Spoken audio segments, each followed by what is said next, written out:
past days, we will bring to the table the issue of accountability and responsibility for the brutality and abuse of human rights of protesters. It is our position that no party to these negotiations can and should determine for the other party what to raise and what not to raise. We will respect Kenya Kwanza's right to bring all its issues to the table, and they must also respect ours.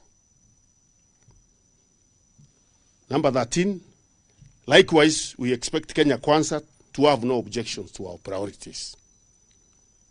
14, until we agree that each party has the freedom and right to bring its issues to the table, and as we continue to pursue discussion, we shall continue with our engagements with the people.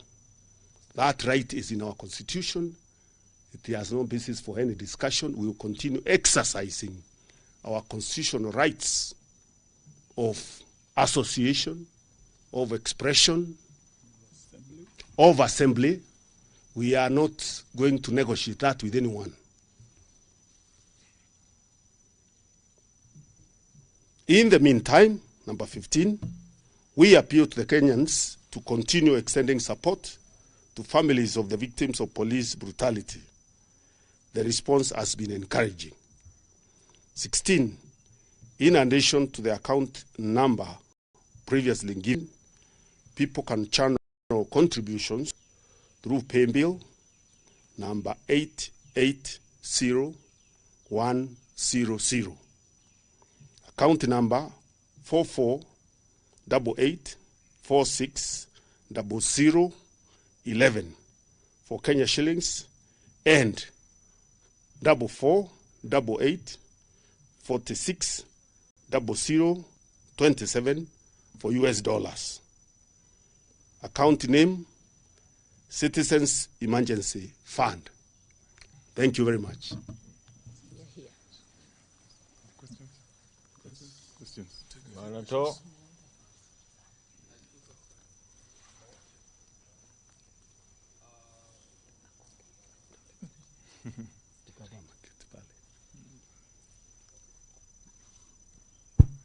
Okay, my name is Emmanuel Tov from KTN News.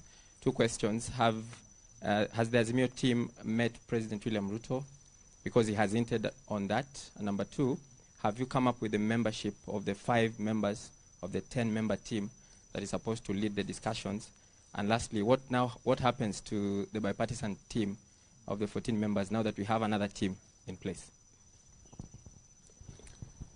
Yes, it's apparent from our statement that indeed there was a meeting chaired by His Excellency Honorable Obasanjo. And Baba accepted to appear in that meeting because of his respect for His Excellency Honorable Obasanjo. And as we have pointed out very clearly in our statement, that meeting did not conclude on any issues. It was a meeting to agree on when to hold the talks and how to hold the talks. So there were no issues canvassed there and agreed. So it is totally unacceptable and misleading to the public for Kenya Kwanza to start releasing its own statements purporting to be Azimio la Umoja issues. We have made it clear what our issues are here, and once a discussion is made within Azimio and our team is picked, then those are the issues that will be tabled for discussion in that committee. The 5 members, do you have it? We are still discussing, and we will soon announce the names of those members. Well, remember we already announced that we are disbanded that team, not because we were not ready for the talks, but because there was no good faith from the other side. So we moved to another level. These things are always developing and evolving as the situation also evolves. All right. I'm Sydney Chazima from NTV. I've looked at the list from Kenya Kwanza, and it appears they are reading from President William Ruto's memoranda that was sent to Moses Wetangula. There's something they're talking about, creating the office of the leader of opposition. So, in terms of oversight, how strong is this oversight office when it's getting the money from the exchequer? We have made it very clear those are their issues. Those are their issues. So you can ask them what they want to do with those issues. We have raised ours today. Their issues are their issues. Thank you very much.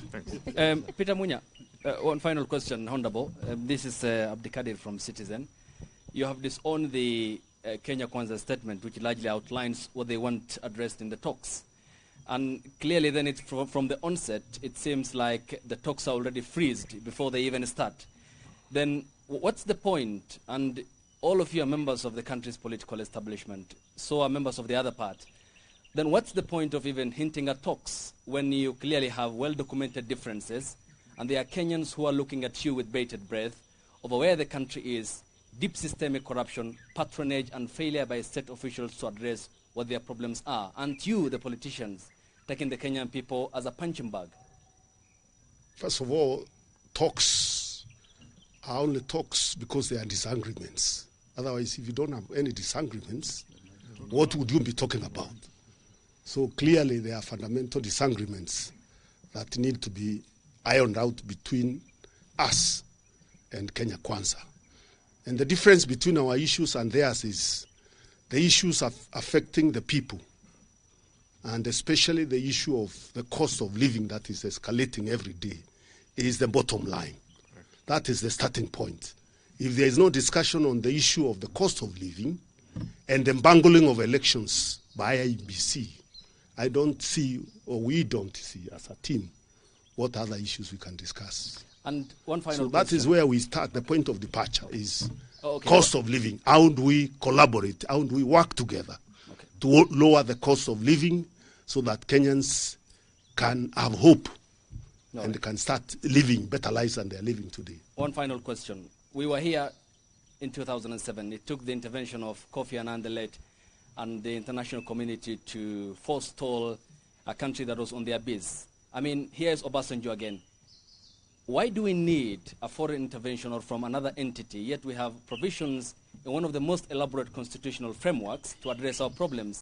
Isn't this not, I mean, an egg on the face of the country's political establishment for lacking commitment to address political stability issue after every electoral cycle? Why do we need Obasanjo? Why? Impunity by the regime. I think you understand the problem is a trust deficit that has been shown by the Kenya Kwanza government, that when you discuss something, the next day the goalpost keeps moving. So you require a respected outsider who can be able to give some guarantee in terms of what was said and what was discussed, because you can see some party that is wants to keep manipulating the process. And I don't think there is any problem with our constitution. Our constitution does not outlaw involvement of mediators in discussions. So I don't get where you are getting that idea that because we have a constitution that has been there for a long time, mediators are not required in a dialogue process where there is a fundamental disagreement between parties in a country. We are solving civil wars elsewhere. We are not, and discussion, a meeting is not a civil war. Why not address small issues like what you have raised?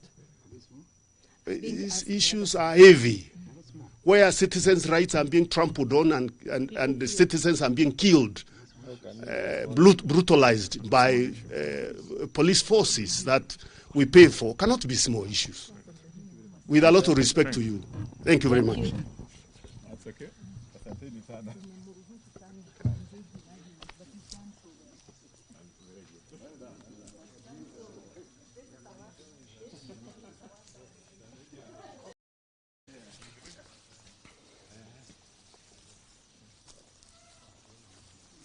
Okay,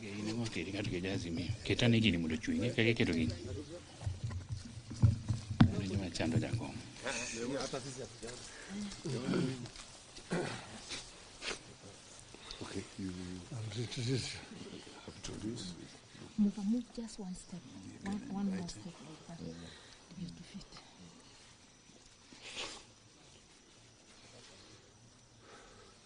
Mko tayari?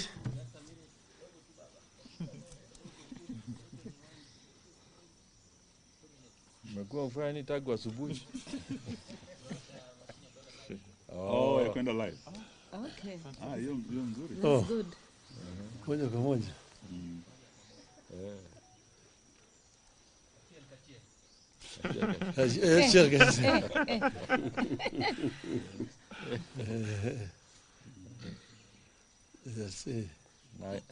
Na machini hakuna diesel.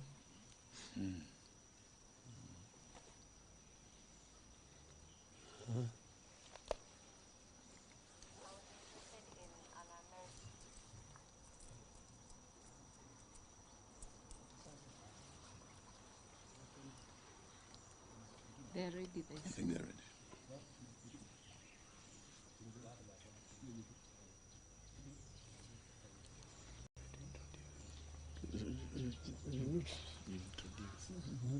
Put away shoes.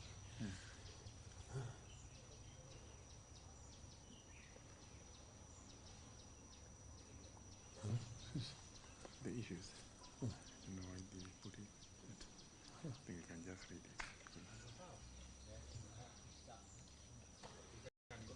Well, good afternoon, ladies and gentlemen. Welcome to this press conference. Your statement from Azimio Moja One Kenya is going to be read to you by Honorable Munya. Karibu.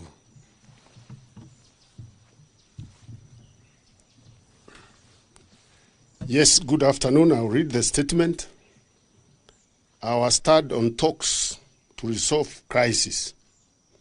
Yesterday, Kenya Kwanza released a one-sided statement signed by Honorable Kimani Ichung'wah that they claimed to incorporate our views. We disowned the statement by Honorable Ichung'wah, as Mio had nothing to do with it. Its contents were those of Kenya Kwanza. They are wish list. We wish to clarify as follows.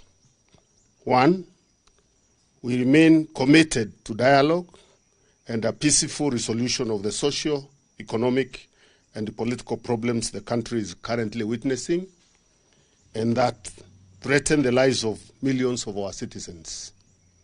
2, in that spirit, we sanctioned a meeting between our leadership and that of Kenya Kwanza under the facilitation of His Excellency Olusegun Obasanjo.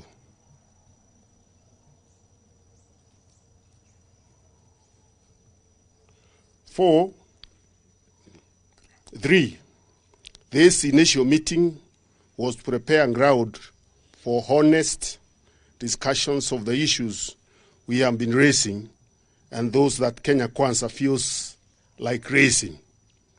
The meeting was therefore a talk about envisioned talks.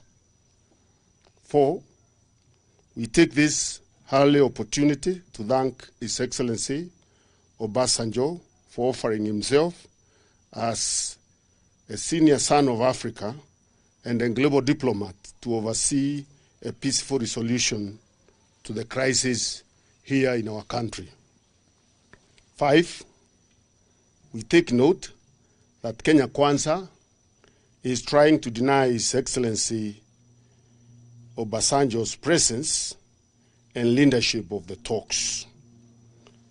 That would be a very unfortunate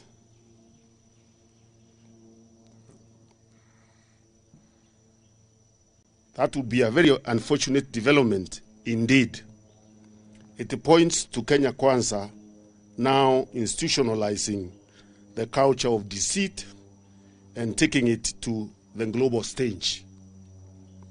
They denied the presence of President Suluhu here a few weeks ago, and now they want to deny the presence of Excellency Obasanjo.